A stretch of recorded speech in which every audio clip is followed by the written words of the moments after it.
On a cold winter night, snowflakes blanketed the empty streets, their gentle descent muffling the world in silence. Under the dim glow of a flickering streetlight, a golden retriever dragged herself along the frozen ground, her body leaving streaks of crimson across the pristine white snow. Pain was etched in her eyes, but there was also an unyielding determination, a fierce resolve to reach a place that mattered deeply. What had brought her to this state? Why was she enduring such agony? Could there still be hope on this bitter, freezing night? The gray sky over Portland loomed heavy with the threat of an impending storm. A blue compact car came to a halt at the edge of a quiet neighborhood, breaking the eerie stillness. Inside the car, Sophie, a golden retriever with a glossy, sunlit coat, sat in the back seat, her tail wagging gently as she looked out the window. For 3 years, she had been the loyal companion of Clara, a woman who had found comfort and companionship in Sophie's presence during her solitude. But this day was different. The air in the car felt heavy, tense. Clara's hands gripped the steering wheel tightly, her knuckles white as she stared blankly ahead. She had spent weeks agonizing over this moment. Financial struggles had mounted, and a sudden move to a new apartment with strict no-pets policies had left her with few choices. The thought of surrendering Sophie to a shelter had crossed her mind, but the idea was unbearable. Sophie's trusting eyes haunted her, and Clara could not face the guilt of leaving her beloved dog in the care of strangers. In desperation, Clara convinced herself that leaving Sophie in a quiet suburban neighborhood might offer her a better chance. Surely, someone would take Sophie in, a family who would love her just as Clara did. It wasn't rational, but Clara was desperate to avoid the confrontation with her own guilt. She turned to Sophie, who tilted her head in response, sensing her owner's unease. "I'm so sorry, girl," Clara whispered, her voice breaking with emotion. She reached into the back seat to stroke Sophie's head one last time. Sophie nuzzled her hand, her tail wagging with innocent enthusiasm, oblivious to the weight of the moment. Clara stepped out of the car and opened the back door. "Come on, Sophie," she said, trying to sound cheerful despite the tremor in her voice. Sophie leapt out, her tail wagging furiously as she sniffed the unfamiliar surroundings. The street was quiet, lined with modest homes and overgrown gardens. Clara knelt down, burying her face in Sophie's soft fur, her tears soaking into the golden coat. "Be a good girl," she whispered, her voice trembling. "Someone will take care of you." Without looking back, Clara climbed into the driver's seat and started the engine. Sophie stood by the car, her head cocked in curiosity. She took a few tentative steps forward, expecting Clara to call her back inside. But the car began to move, its wheels crunching softly against the snowy pavement. Sophie trotted alongside it, her nails clicking against the road, wagging her tail as if this were a game. But when the car picked up speed, Sophie slowed to a stop. She watched as the blue vehicle disappeared around the corner, her tail still for the first time that day. She stood on the sidewalk, her ears perked up at the sound of another car approaching. But it wasn't Clara's. Confused and uncertain, Sophie began to wander down the quiet street. Every so often she glanced back, hopeful that her car would return, but the hours dragged on. The sun dipped below the horizon, casting long shadows across the cracked pavement. Streetlights flickered to life, their yellow glow reflecting off Sophie's damp fur, now glistening with the cold evening mist. A gentle breeze carried the faint scent of Clara's perfume, lingering on Sophie's coat. She sniffed the air, desperate for any trace of her owner, but the scent was fading. As night fell, the street grew eerily silent. Sophie lay down on the cold ground, her head resting on her paws, her eyes fixed on the direction Clara had gone. Hunger gnawed at her empty stomach, but she didn't move. She had always trusted Clara to provide, to protect her. Now lost and alone in an unfamiliar place, Sophie didn't know where to go or what to do. The distant sounds of the neighborhood, a barking dog, rustling leaves, and the occasional hum of a passing car, felt alien and unsettling.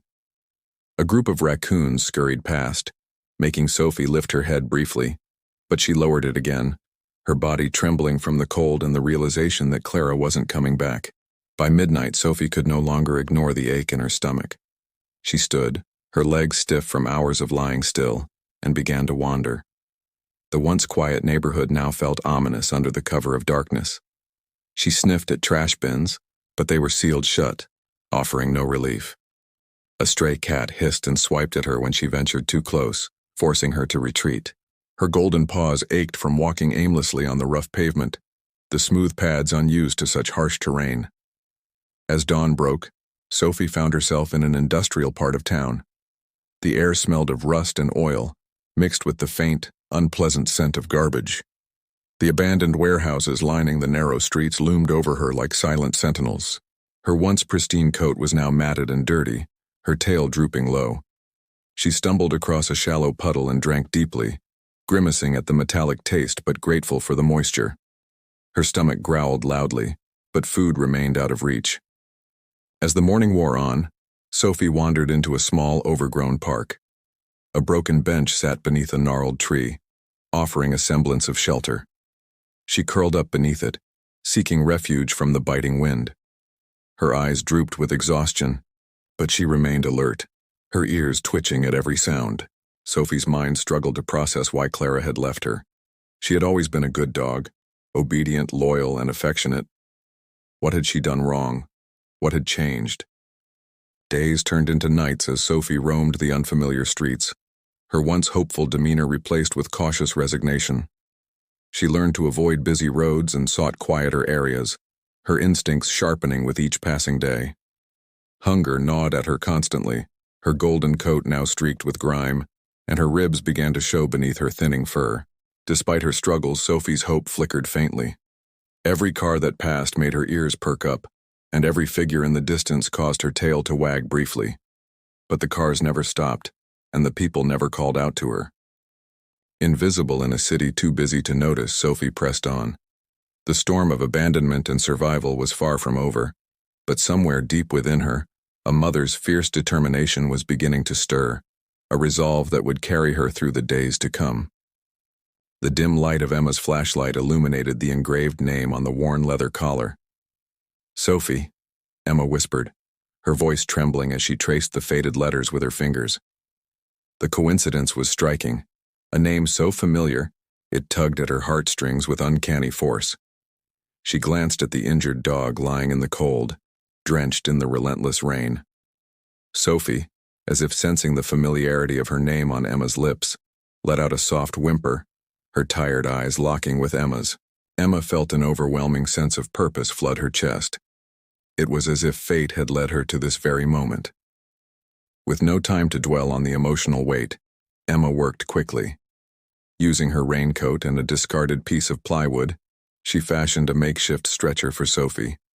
Each movement was deliberate, her heart aching with every wince of pain Sophie emitted. Despite her obvious discomfort, the dog didn't resist. Her gaze shifted repeatedly to the box where her 4 puppies lay, huddled together, their tiny bodies trembling from the cold. Drawing strength from their presence, Sophie endured Emma's care. With everyone securely placed in the car, Emma climbed into the driver's seat, her hands gripping the wheel as rain pounded against the windshield. The puppies cried softly from their box, a pitiful sound that only deepened Emma's determination. She glanced in the rearview mirror and saw Sophie lying motionless yet alert, her eyes never leaving her puppies. "You're incredible," Emma murmured, her voice catching in her throat. "We'll get you help, I promise." The drive to the clinic felt like an eternity. The storm raged on, making visibility difficult, but Emma's resolve never wavered. When she finally pulled up to the brightly lit building, she let out a breath she hadn't realized she was holding. Without wasting a second, Emma carried the box of puppies inside. Their cries grew louder in the warmth of the clinic, as if instinctively recognizing they were now safe. Returning to the car, she enlisted a colleague's help to lift Sophie, stretcher and all. The mother dog whimpered faintly but kept her eyes on Emma, as though trusting her completely. Inside the clinic, the sterile lights revealed the extent of Sophie's injuries. Her frail body bore the marks of a harsh life, old scars, infected wounds, and severe malnutrition. X-rays confirmed a clean but serious break in her hind leg, likely caused by the falling debris that had trapped her. Despite her condition, Sophie's calm, steady gaze and quiet strength inspired hope in Emma and her team. The puppies, though dehydrated and weak, responded quickly to care. After feeding and gentle warmth, their tiny bodies seemed to revive, their soft breaths steadying. Meanwhile, Sophie underwent surgery to repair her leg. The procedure was long and delicate, with a metal plate and screws inserted to stabilize the fractured bone. Throughout it all, Emma stayed by her side, her hand resting gently on Sophie's head. "You're safe now," Emma whispered as Sophie was wheeled into recovery. "You're going to be okay." Bringing Sophie and her puppies home was an unconventional decision, but Emma felt a bond too strong to ignore. Her husband Michael greeted her at the door, his initial concern giving way to tenderness as he took in the sight of the injured dog and her tiny pups. Together they set up a warm, comfortable space in the corner of their living room. Sophie settled in, her eyes softening as she watched her puppies nestle into their new bedding. Over the weeks, Sophie began to heal under Emma and Michael's care. Her once dull coat regained its golden sheen, and the light returned to her eyes. Though her leg remained in a bright blue cast, she moved with increasing confidence, her tail wagging faintly whenever Emma approached. The puppies thrived, filling the Martinez home with joyful chaos. Each developed a unique personality: Max, the bold leader; Charlie, the vocal and curious one; Luna, the fearless explorer; and Star, the quiet, nurturing soul. Their playful antics brought laughter and life back into the house, something Emma and Michael hadn't realized they'd been missing. For Emma, caring for Sophie and her puppies became deeply personal. She found herself opening up about the loss of her daughter, Sophie, who had passed away as a baby. One night, as she sat beside the sleeping dog, Emma whispered, "You've brought me more healing than I thought possible." "Thank you, Sophie," as if understanding shifted closer, resting her head on Emma's lap. As Sophie and her puppies became an integral part of the household, Emma and Michael made the heartfelt decision to keep them all. Their home, once quiet and marked by grief, was now alive with the sounds of playful barks and tiny paws skittering across the floors. Michael fenced in the backyard, creating a safe haven for the dogs to roam freely. Emma, drawing on her veterinary expertise, trained the puppies with love and patience. The bond between Sophie and Emma deepened as the weeks turned into months. Sophie's quiet resilience and unwavering love mirrored Emma's journey of healing. Inspired by Sophie's story, Emma began volunteering at a local animal rescue, sharing their tale to encourage others to adopt and care for animals in need. One crisp autumn morning, Emma woke feeling unusually tired. As the days passed, she noticed other subtle changes and decided to take a pregnancy test. When the result was positive, tears streamed down her face. After years of heartbreak, she and Michael were going to have another child. The news brought a new sense of joy and anticipation to their lives. Sophie, ever the intuitive companion, seemed to sense the significance of Emma's pregnancy. She stayed close to Emma, her protective instincts stronger than ever.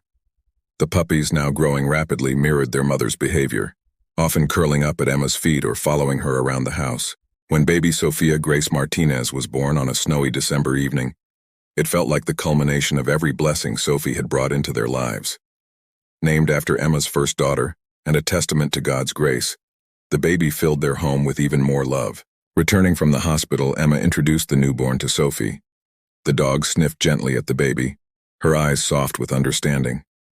From that moment, Sophie became not only a protector, but also a loving guardian for the newest member of the family. Over time, the Martinez household became a sanctuary of second chances and unbreakable bonds. Sophie's story inspired a community initiative, Sophie's Hope, which raised funds for injured and abandoned animals. Emma and Michael dedicated their lives to spreading the love Sophie had brought into their home. As the seasons changed, so did their family. The once muted household now brimmed with life, laughter, and hope. Sophie, a battered, stray-turned-beloved family member, had become a symbol of resilience and the power of love. Through her, Emma and Michael found healing, purpose, and the strength to embrace life's miracles. And for the first time in a long while, Emma felt truly whole.